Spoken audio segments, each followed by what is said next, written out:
Is the statement true or false? For any cutting, building or bridging operation, even a fire watch, even a hot work permit not issued, a trained fire watch must be assigned. True है ये। Fire watch रहेगा चाहे permit issue हुआ हो या ना हुआ हो, कोई अगर हॉट वर्क काम हो रहा है, ठीक है, ये ट्रू रहेगा, फॉल्स नहीं रहेगा। स्टेटमेंट को अच्छी तरह से देखना है आपको, तभी does a red label mean on A hazardous material. जैसे कोई पेंट का डिब्बा है, उस पर अगर रेड लेबल लगा है तो वो क्या हो सकता है? Flammable, non flammable, natural, acidic. अगर रेड लेबल लगा है तो वो फ्लेमेबल रहेगा, ही आप उस पर फ्लेमेबल टिक करना। How do we control building activity in restricted area? Restricted area में हम लोग बिल्डिंग एक्टिविटी को कैसे कंट्रोल करेंगे? Notify the supervisor, use portable radio, hot work permit and assign a fire watch, cold work permit and warning sign. आपके हिसाब से कौन है इसमें? Hot work permit and assign fire watch इसका करेक्ट आंसर रहेगा। ओके, बिल्डिंग कंपल्सरी है। Okay, अब ये देखो, what does a yellow label means on A hazardous material. यहाँ पे येलो लेबल है, वहाँ पे रेड लेबल था। येलो लेबल का मतलब क्या होता है? Reactive, flammable, acidic, cursive. देखो इसमें भी फ्लेमेबल दिया है, इससे कंफ्यूज नहीं होना है, ये रिएक्टिव है। ओके, येलो लेबल मतलब रिएक्टिव, उसको टच करोगे या किसी दूसरे केमिकल से मिलाओगे तो रिएक्ट करेगा। ओके, जैसे थिनर हो गया, थिनर में पेंट में मिलाते हैं तो रिएक्ट करता है, ठीक है, तो रिएक्टिव है। उसी तरह से अभी ब्लू लेबल वाला भी आएगा, पहले ये वाला देख लेना। येलो लेबल मतलब रिएक्टिव। ओके, उसके बाद इज द स्टेटमेंट ट्रू और फॉल्स? ट्रू और फॉल्स वाला जो है ना, ये बहुत ही ट्रिकी क्वेश्चन होता है, उसमें घुमा देगा। Hot work is permitted above 0 LL। यहाँ पूछ रहा है हॉट वर्क अलाउ है 0 के ऊपर रहेगा अगर तो इसमें रहेगा नहीं, मतलब फॉल्स है, फॉल्स है। इज द स्टेटमेंट ट्रू और false? Hard work is permitted, hard work कर सकते हो इवन LEL 0% से ऊपर है, तो ये ऐसा बोल रहा है, इसका मतलब गलत है, तो यहाँ पे लिखेंगे false. What are the two engineering control use to minimize H2S exposure? जैसे आप कहीं प्लांट में काम कर रहे हो या कहीं भी काम कर रहे हो, किसी कन्फाइंड स्पेस के अंदर काम कर रहे हो, इंजीनियरिंग कंट्रोल क्या है? Ventilation, cleaning, use PPE, RPE, schedule break time. तो इसमें वेंटिलेशन एंड क्लीनिंग जो है इंजीनियरिंग कंट्रोल है, H2S को कंट्रोल करने के लिए। PPE जो हो गया। What does a blue label? यहाँ पे ब्लू लेबल है, blue label means what does a blue label mean on the hazardous material? Blue label कहीं भी रहेगा तो समझ लेना ये हजारडस टू हेल्थ है, मतलब आप उसको स्मेल करोगे ना तो टॉक्सिक आपके अंदर जाएगा, वो खतरनाक है।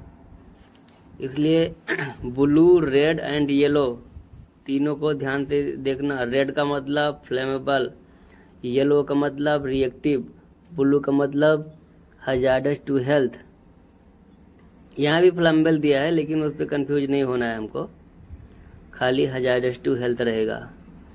अगर हजारडस मटेरियल भी रहेगा तो भी उस पर क्लिक करना है, अगर हेल्थ नहीं लिखा रहेगा, हजारडस मटेरियल है तो भी। Okay, what are 2 example of hot work activity caused by non flammable material?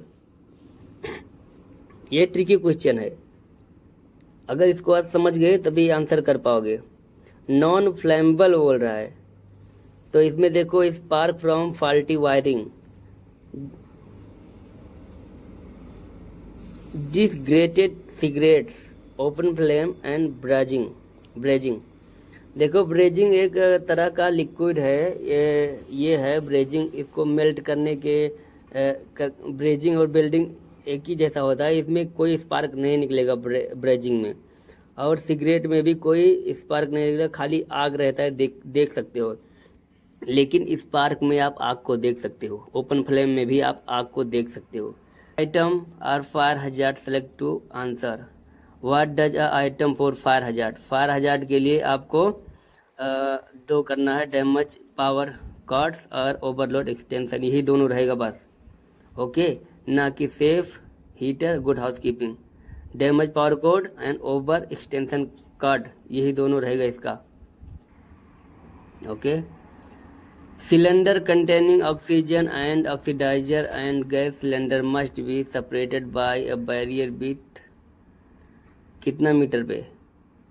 जैसे एक सिलेंडर है जिसमें ऑक्सीजन और ऑक्सीडाइजर है, तो उसको दीवार के दो साइड में खड़ा करना है, एक साइड में ऑक्सीजन रहेगा, एक साइड में ऑक्सीडाइजर रहेगा, तो उसका ऊपर एक और आपको कोई ऐसा बैरियर रखना पड़ेगा जो 30 मीटर तक जलने के बाद भी ना ख़त्म हो, तो वो 1.5 मीटर हाइट करना पड़ेगा। ठीक है, यहाँ पे 1.5 मीटर लिखना। ओके, ऑक्सीजन और ऑक्सीडाइजर को सेपरेट करने के लिए, उसी को बैरियर बोलते हैं। अब ये हार्ड बैरियर जल्दी से जलता नहीं है। इज द स्टेटमेंट ट्रू और false? To report on emergency dial 991, true और फॉल्स? इमरजेंसी के लिए ये नहीं है, ये फॉल्स है। ओके, यहाँ पे फॉल्स लिखना पड़ेगा। इन द पहले ये था लेकिन अभी चेंज हो गया है, आएगा आगे, वो भी मैं बताता हूँ आपको। 991 पहले। Why do incident occur? मतलब एक्सीडेंट क्यों होता है? Lack time of finish task, lack of planning, lack of sleep, lack of scope. तो लैक ऑफ प्लानिंग ये भी आया था एग्ज़ाम में। लैक ऑफ प्लानिंग जो है ये मेन रीजन है जो एक्सीडेंट होता है, तो आपको इसे देखना है। ओके, ये देखो, इज द स्टेटमेंट ट्रू और false? You must be a Saudi Aramco certified to perform abrasive blasting, ये ट्रू है। कोई भी अब्रेसिंग ब्लास्टिंग कर रहे हो, सऊदी अप्रूव होना चाहिए। ठीक है, एक सर्टिफिकेट आता है, अप्रूव होना चाहिए, ट्रू है। Okay, case of emergency you must call 991, ये ट्रू है। इन केस ऑफ इमरजेंसी में आपको यही नंबर डायल करना है, ना कि 999। 999 पहले था, अभी 991 हो गया है। ओके, और अरामको प्लांट में अगर आपको कॉल करना है तो 911 रहेगा, ये इमरजेंसी कॉन्टेक्ट है ओवरऑल सऊदी में। ओके, 911 अरामको प्लांट के लिए रहता है, और ये overall in case of emergency. Okay, जैसे आप कहीं भी काम कर रहे हो, कोई इमरजेंसी है तो इस नंबर पे आप कॉल करना होगा, और अगर आप अरामको के अंदर हो तो 911 पे कॉल करना है। Okay, why do Saudi Aramco organization need to have a specific emergency response plan? ये कंपलसरी है, बहुत ही इम्पोर्टेंट क्वेश्चन है, ये आया था। टू अवॉइड इनकरेक्ट और delayed response, to avoid escalation और इंक्रीज डैमेज और casualties, to ensure everyone knows his और her responsibility, all of the above. लेकिन क्वेश्चन में क्या आया था? यही था, मेन रीजन था। वो पूछेगा मेन रीजन क्या है, तो टू डिलेड ऑन एक्सीडेंट, उसमें डिले हो जाता है, इसलिए ये प्लान लगता है। ठीक है, थैंक यू सो मच।